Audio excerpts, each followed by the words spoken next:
This episode is sponsored by Smart Travel, a new podcast from NerdWallet.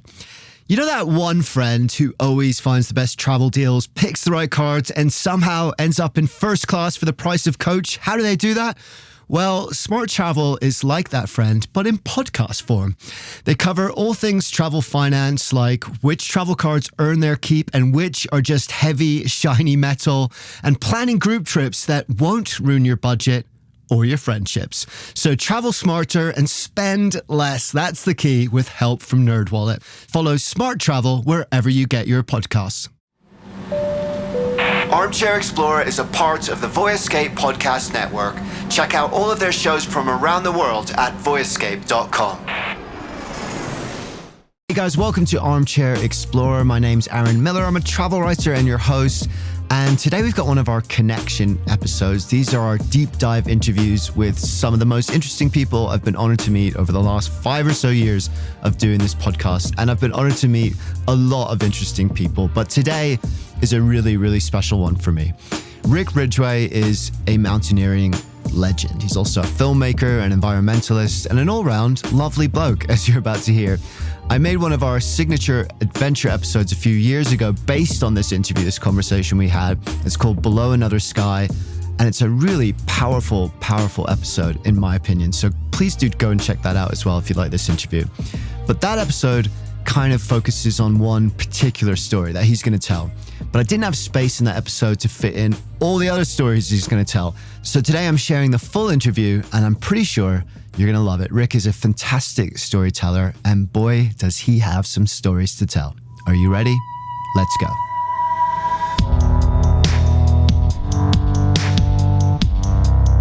So a couple of quick shout outs before we get going. If Rick's Tales of Adventures whets your appetite for more, check out his latest book. It's called Life Lived Wild: Adventures at the Edge of the Map. It's 100% going to make you want to head straight to that edge of the map, by the way. Jump headfirst into that wildlife. I've linked it in the show notes. Really, really recommend that. It's a beautiful book. It's published by Patagonia, so you can imagine. You can connect with me on Instagram too and Facebook, Armchair Explorer Podcast. Sign up to the newsletter, armchair-explorer.com. I'm going to share some of my writing, some recommendations, some behind the scenes stuff. Hopefully you'll get a lot out of that. And most importantly, if this episode tickles your fancy, why not tell a friend? Go on and tickle someone else's fancy too. Why not? It's how we keep this show going. But don't worry about that right now, because we're about to sit down with an absolute legend and hear about the adventures that shaped his life. And we're going to start at the beginning with the adventure that sparked them all. You mentioned in the new book that the adventure you had to Tahiti was with your friends sailing to Tahiti was like one of the first true adventures you had, and that ever since then you've been trying to kind of recapture the magic of the moment when you first saw that island. I wonder if you could tell me a little bit about that experience and what that magic was and how you've been trying to recapture it. In high school, I became smitten with the idea of mountain climbing. It started when I saw the issue of National Geographic in 1963 about the first American expedition to climb Mount Everest. And I started conscripting my pals to go up to the local mountains and try to teach ourselves how to climb. And I was quite sure that was going to be my immediate path. But I took a detour because my father, who had separated from my mother a few years before, had ended up in Hawaii. And the opportunity to go to the University of Hawaii actually trumped the desire to go climbing. There weren't any mountains in Hawaii to climb, but there was a lot of ocean to surf and sail, and sailing got into my bones. I was fortunate to meet some people who had a boat shortly after I arrived in Hawaii. I made a deal with one of them to take care of the boat in exchange for living on it. So I was a harbor rat, as we call ourselves. And that led to going to the Hawaii Yacht Club one day, and with this idea that I could just put a notice up on the bulletin board that I wanted to get on a crew going to the South Pacific. Like, that just sounded exactly what I wanted to do with my life. So I got to the bulletin board and I had my card all written up, and there were about 50 more cards just like mine. I was just shocked. But I stuck the card up there anyway, not thinking anything would come of it. But the next day, a guy knocked on the hatch of the boat I was living on. I invited him down, and he had a boat in the harbor, and he was going to sail to Tahiti, and he needed some crew. And I thought, whoa. And he said, I responded to your card because you live in the harbor, and I thought you probably, because you live here, you're probably a good sailor. And I said, oh, I'm a great sailor. He says, how long have you been sailing? I said, I've been sailing for 4 months. And I could see it. I could see his face drop. And I said, but I'm really passionate. So we nevertheless started chatting a little bit. And then for whatever reason, I said, I'm really passionate about sailing, but I got this other crazy passion, because I didn't think there was any chance he was going to invite me to go. I said, I love climbing, and I really have this dream of being a mountaineer and a rock climber. And he goes, well, I'm a climber too. So then all of a sudden we had a connection, and I got invited to join him and 4 other guys. There were 6 of us on this boat altogether, and we were all young kids. He was a little older, and it was only 36 feet long. And we took off from Honolulu, and not that many of us had that much sailing experience. And the owner of the boat was confident he knew the most essential skill, which was navigation. But I had bought a book called How to Navigate Today. And my father had given me a sextant as a going away present. So I had my sextant, I had my book, and I started trying to learn how to navigate the old school way, with the sextant and a chronometer. And the owner of the boat was taking his sightings every day. And 24 days later, we saw an island in front of us. We'd been out to sea for over 3 weeks. And we related, except it wasn't Tahiti. And we didn't know what it was, because the guy who was supposed to know how to navigate had just kept making mistakes. And I went through all my calculations, and I couldn't figure out what was wrong. But one of the kids on the radio was kind of today we'd call him a geek.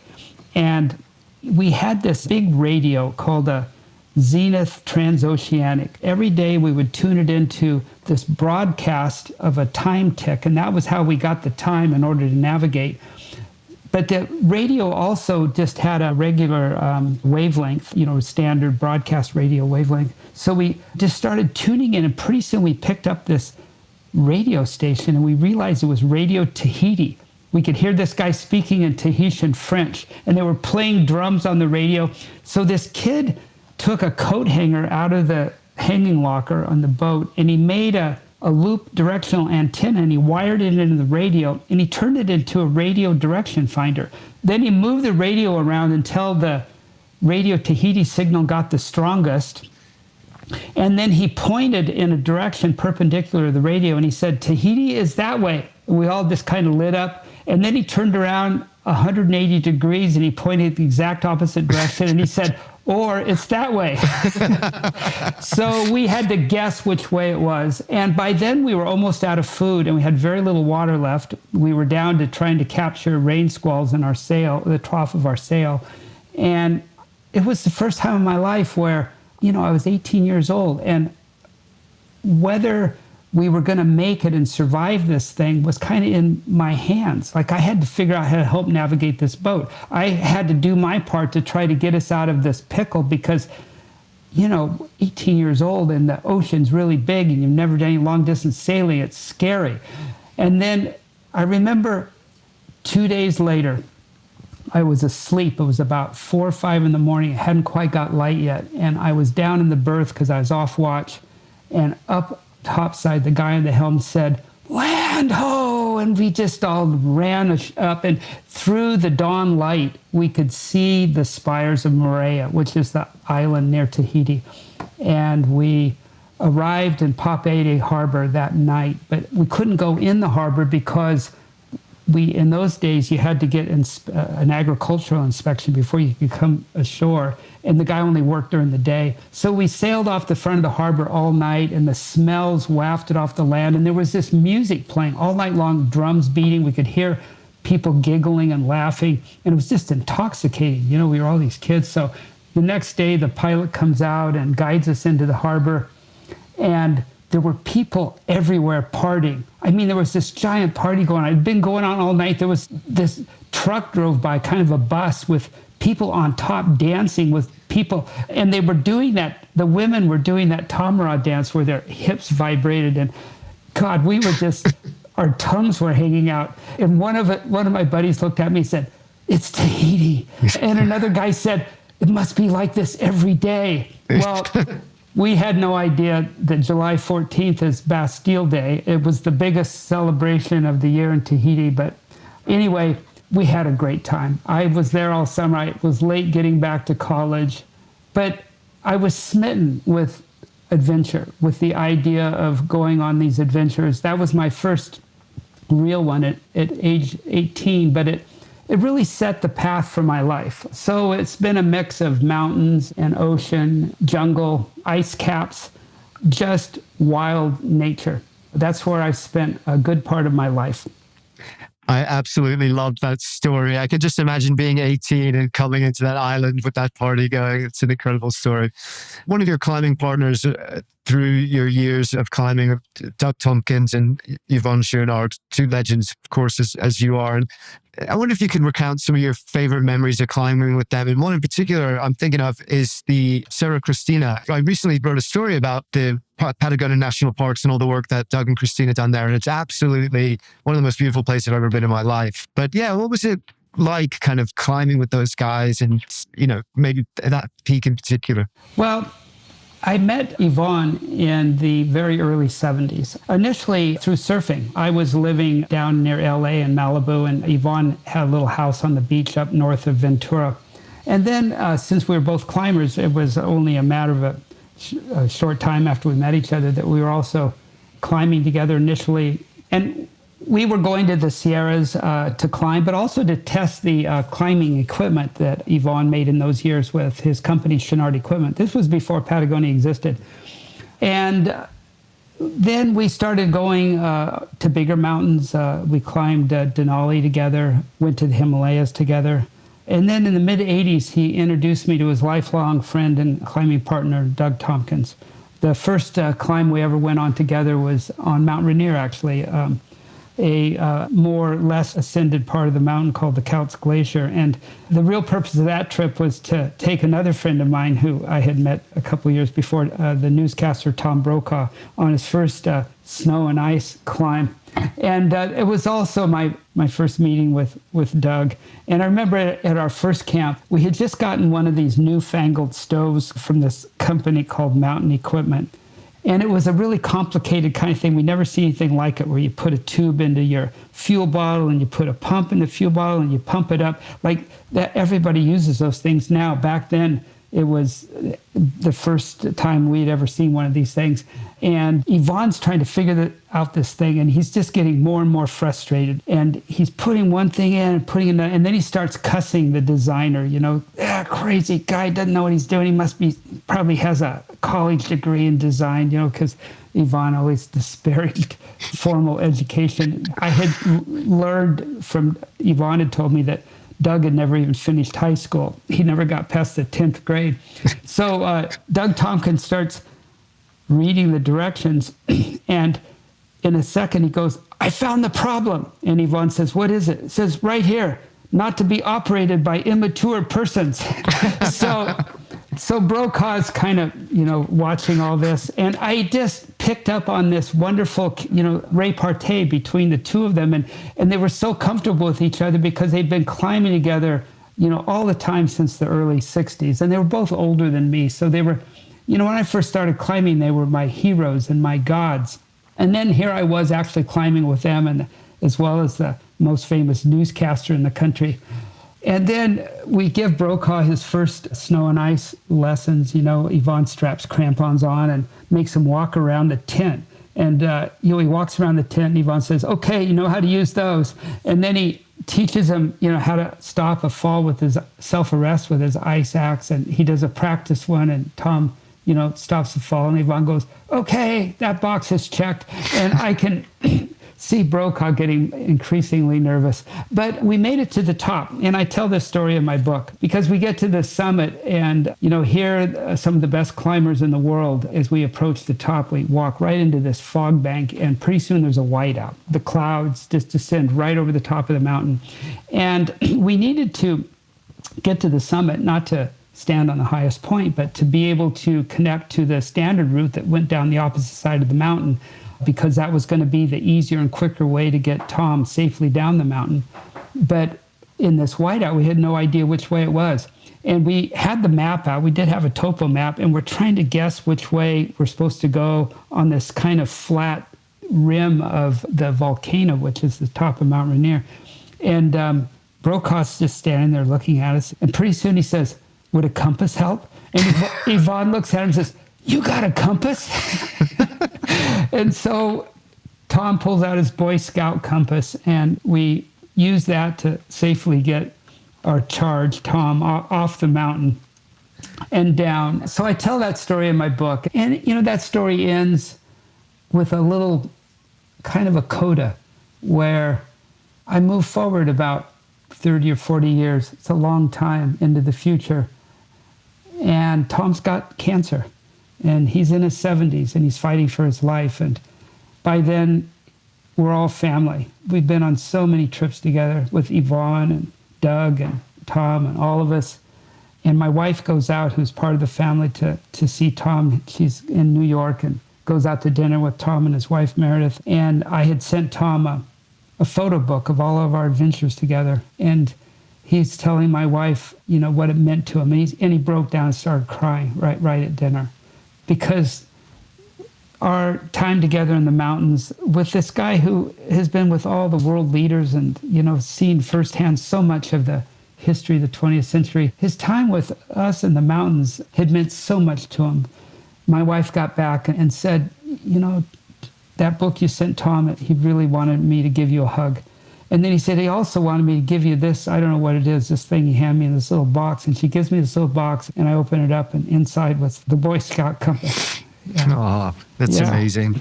Do you feel that friendships, the bond between friends is stronger because of that experience you've shared in the mountains, perhaps the risk or the reliance on each other?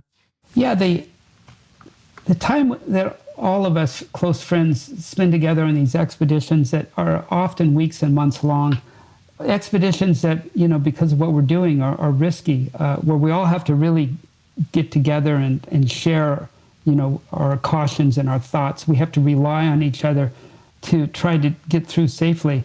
It creates just deep friendships, as you might guess. And those are friendships that are among the most meaningful in my life and such a big part of what I've taken out of my time in the mountains. And I hope in my book I'm able to capture some of that through the stories that I tell about our experiences in these mountains. I think the friendship, comes through. And I'm hopeful that the readers of the book can be inspired to really pause and consider how and what friendship can bring to their lives. There's nothing else that replaces it. And the friendships come from sharing experiences. And so you got to get out with your friends. You got to do things together. And the other thing I hope people take from my book is understanding what doing things in nature, especially when nature is that part of our beloved and cherished home planet that remains wild, even though those places are fewer and far between. Getting out there with friends into the wild places of the world and having outings, and they don't have to be, climbing K2 and sailing across oceans like I did, but just outings in nature, and especially wildness, can fulfill your soul. You can find such personal solace, but you can also build such deep friendships there. And it just becomes consequently deeply fulfilling on all those levels. But one of the things I've learned spending a lot of time in wildness and in nature, amongst wildlife too, that's a big part of it, that you understand deeply over time, it becomes deep, the nature of life itself, where you get into your bones this understanding that death is really the prerequisite to life. And that's maybe one of the most important and profound things you can take from being in nature and wildness that I don't think you get in the same way when you're in a human-built environment. Because you're part of the web of life when you're in nature. You're integrated into it. You're on the ground at eye level with wildness. And you, over time, begin to become increasingly aware this is where you came from. And you're back in your birthplace. The birth the birthplace where you started as a wild animal yourself, and you get to connect to that wild part of your heritage that in our civilizations gets buried so deep that when it surfaces, most of us don't even recognize it. But then you start to observe in wildness this cycle of life and death. You see it all around you. And if you look at it and live in it closely enough, it integrates into how you think about your own life.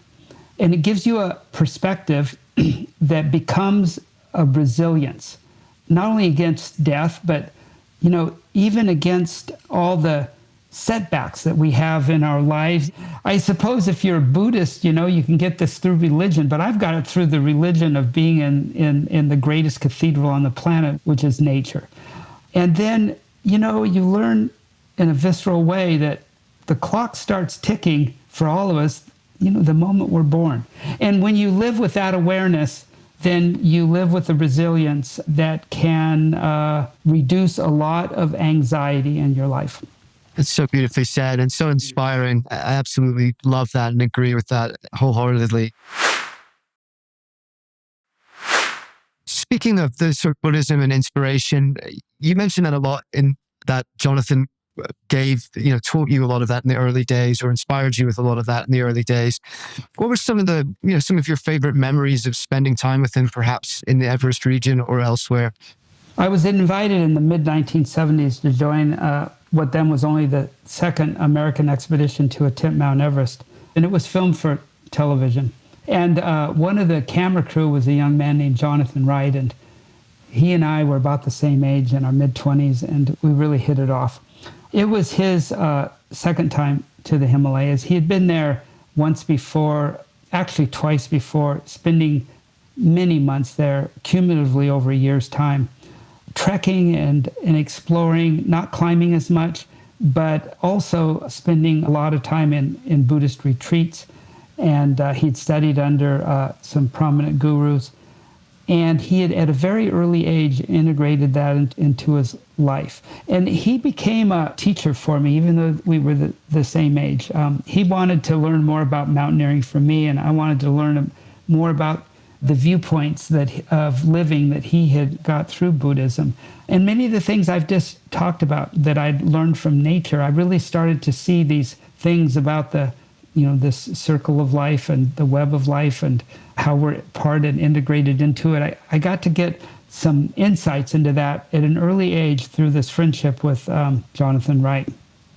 Then he was a photographer and I wanted to be a writer, and we'd become a writer-photographer team.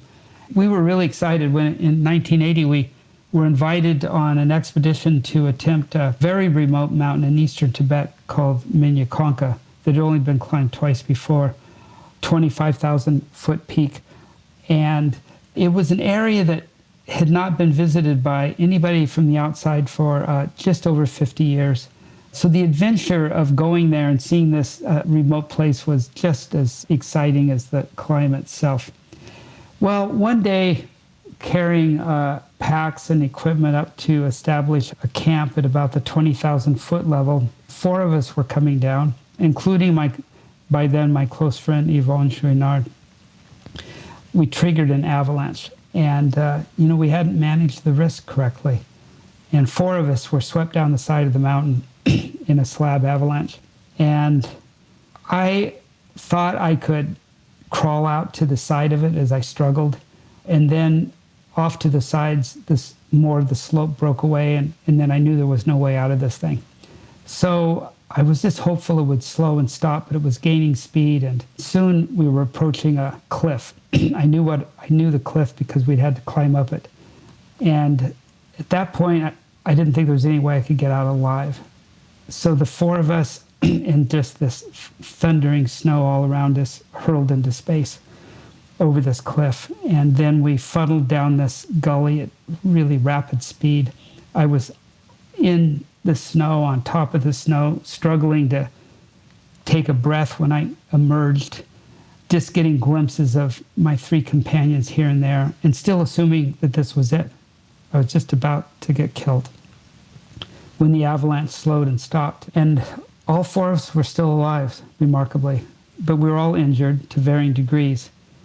And I, after a few minutes, realized I was probably the least injured. So I had to attend to the others. Yvonne had a concussion. He was delirious. The fourth guy had what turned out to be a broken back and legs and knees torn out. And Jonathan was injured badly and soon lost consciousness. And I realized that he was probably, of all four of us, the most injured. And then he stopped breathing. So I started giving him mouth-to-mouth as I held him on my lap.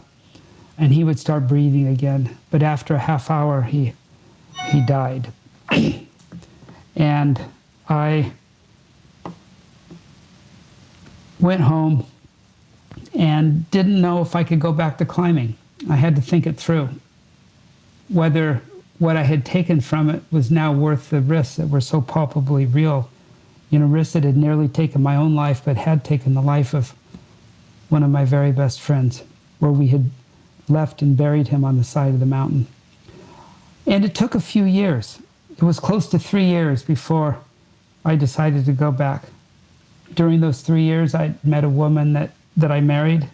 And with her, she convinced me to go back because she said not going back would be turning my back on who I was. It wasn't easy for either of us because I'd be gone for a long length of time. And I had to try to always work to find that balance. So it was never easy, but we did it. We did it together. A couple of decades later, after we had married, not even quite 20 years after Jonathan had died in my arms, a young woman came out to spend the summer with us. And I had stayed in touch with her through her whole life because she was only a year old when her father, Jonathan, had died in my arms. And I had tried to fill in as a father as I could, but I hadn't done that very much. And Asia, Jonathan had named her after his favorite place in the world, was then 20 years old. And I knew that at some point she was probably going to want to know from me more about how her father had died. And I was ready for that because I'd thought it through. And I decided in advance that I wouldn't really hold back. So the week before she was to go back home to her mother, who had never remarried and who had really shut her father out of their lives, so she didn't know that much about him, I sat down on the porch with her and told her more about him and about our times and adventures together. And I told her about how he had died, and I didn't hold back on it. And she thanked me. And then she says, I've had a dream to go to Asia. And that's, you know, my name's Asia. And I need to ask you a favor.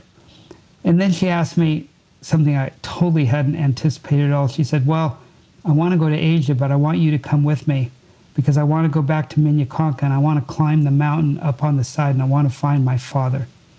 I want to find his grave.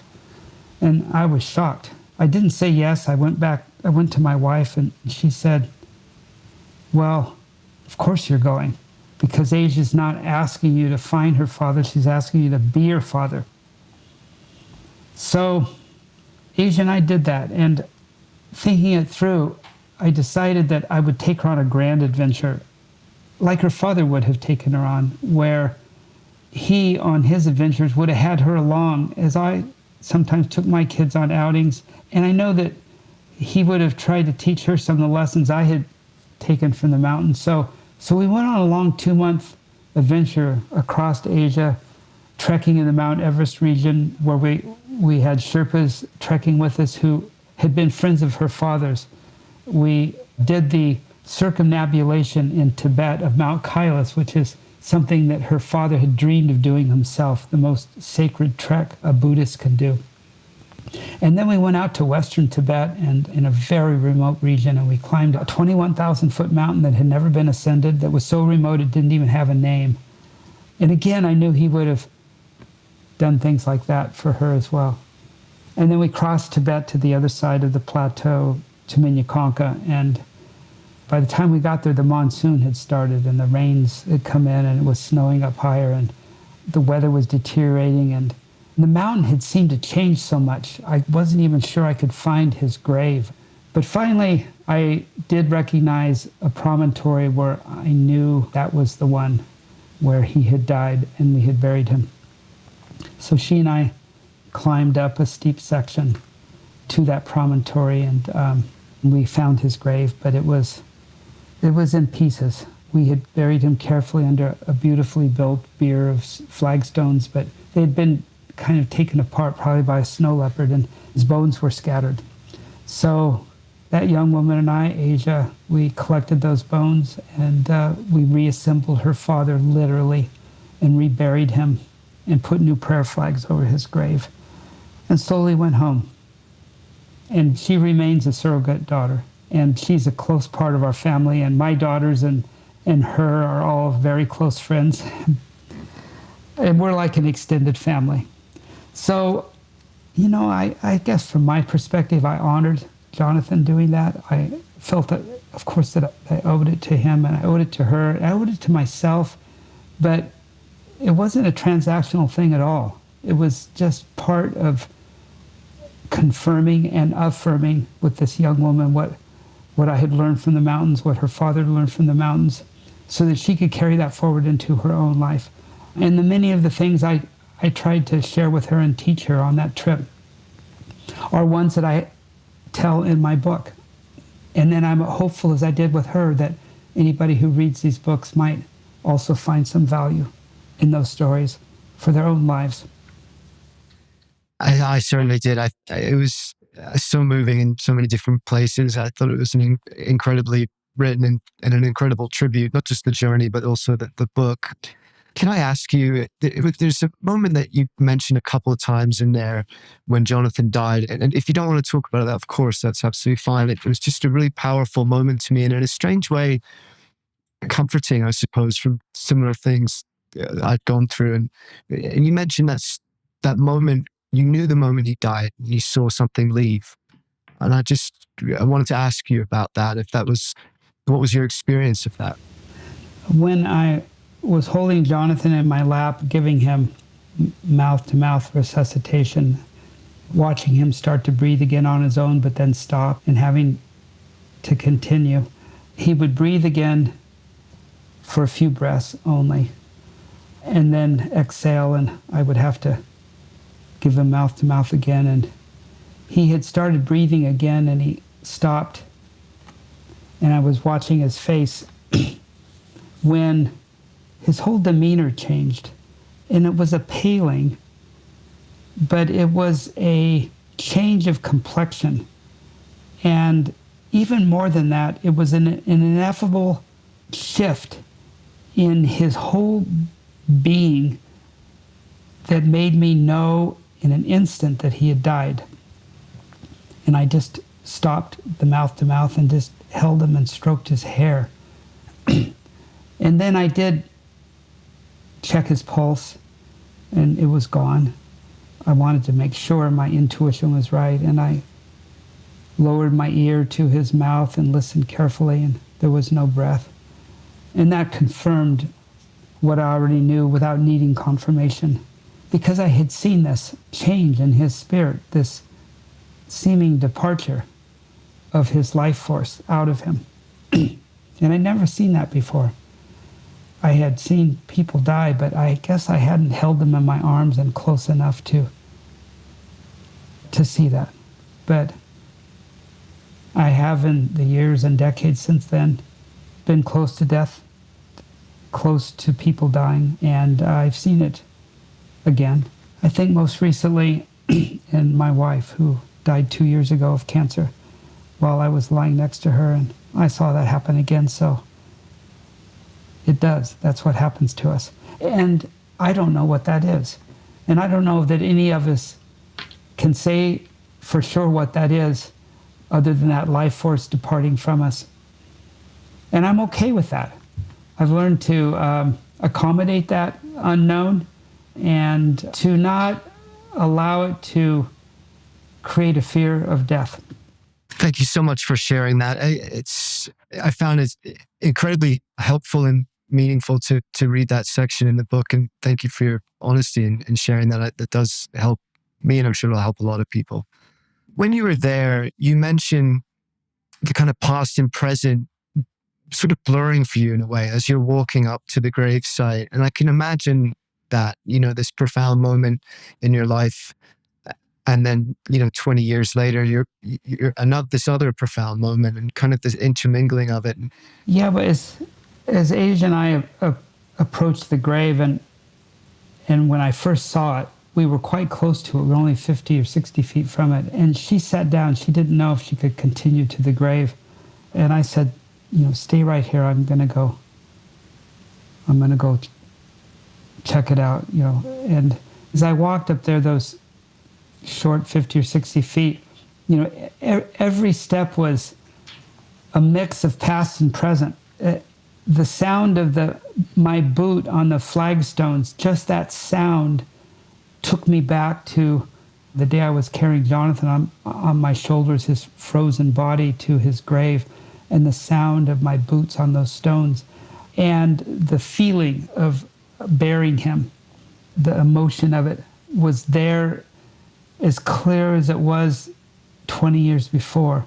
And it was a mix of past and present that was so vivid that they melded together. And it was though there was no 2 decade separation between the two events of his initial bury and his reburial. They had melded together. And I think that those of you listening to this would perhaps have had similar experiences in your lives when you have something freighted with such emotion that combines past and present. There's a line that you say, I think you're lying in a meadow afterwards and kind of contemplating. It's near the end of the book. And you're talking about this lesson of impermanence and living each day as if it was your last, or living, each day as if this was the only day that you had.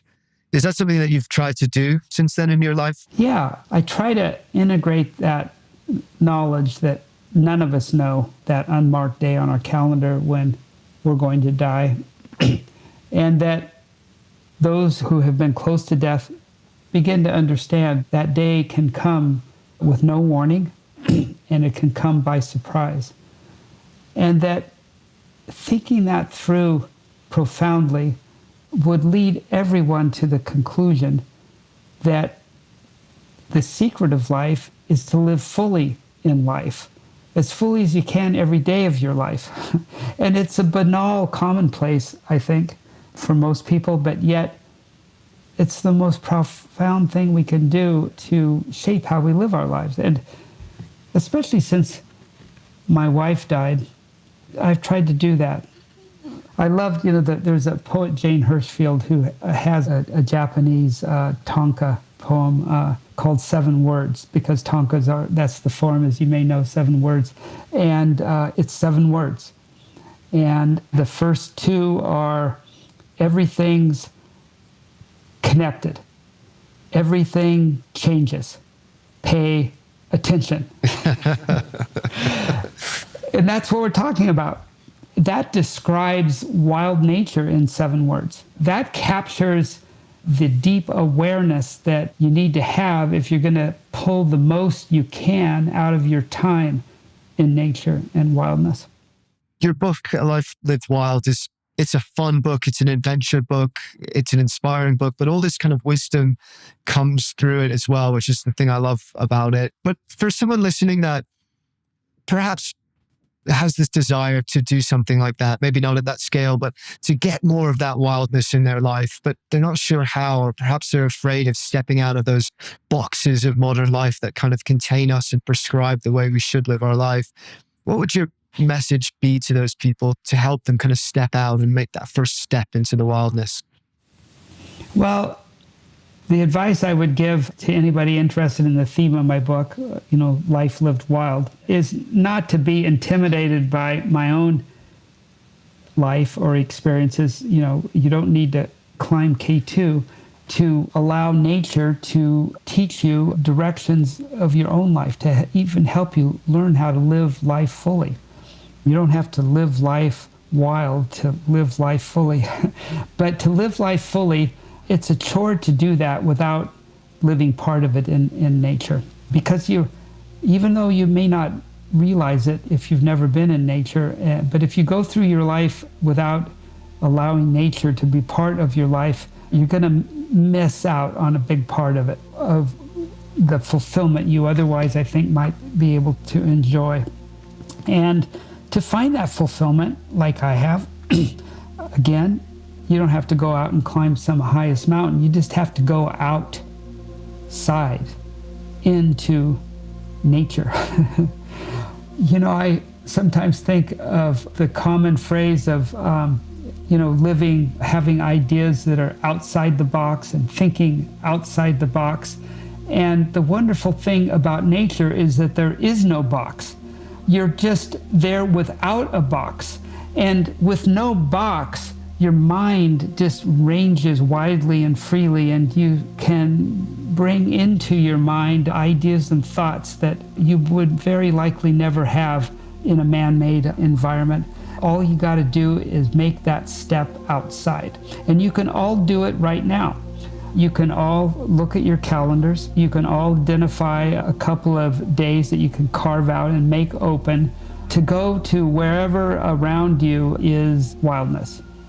And it's so easy to do. Anyone can do it.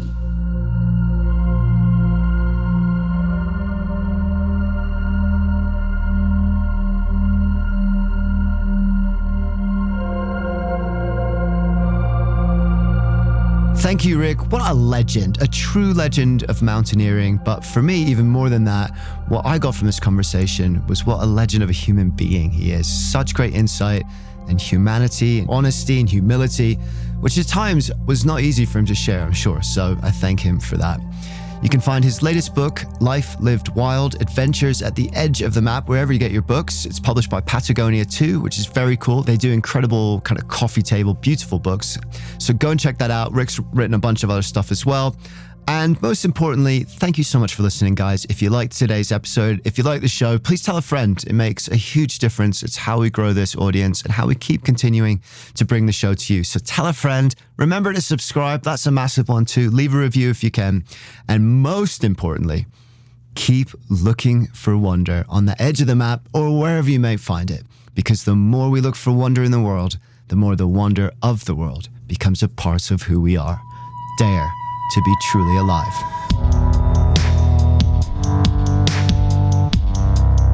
Armchair Explorer is produced by Armchair Productions. Find our other shows at armchair-productions.com. Charles Tyree did the audio editing and production, and I wrote and presented the show. My name's Aaron Miller. Thanks for listening. I'll see you next time.